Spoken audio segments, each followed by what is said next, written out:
Mon rapport avec le street art, c'est lié un petit peu à mon enfance. On avait pour habitude de beaucoup s'amuser dans la rue, observer ce qui se passe dans la rue, les graffitis, jouer au ballon, etc. etc.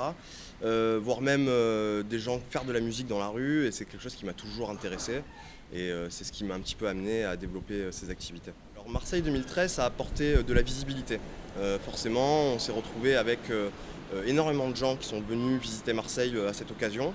Et ça a permis de mettre en lumière un petit peu ce qui se passe dans la ville. Ouais. Et les autorités, donc la mairie en l'occurrence, j'ai la sensation que la mairie comprend qu'il ne s'agit pas de combattre ça de front, mais plutôt l'accepter et développer ça plutôt que de le combattre. Par exemple, il y a les festivals et puis euh,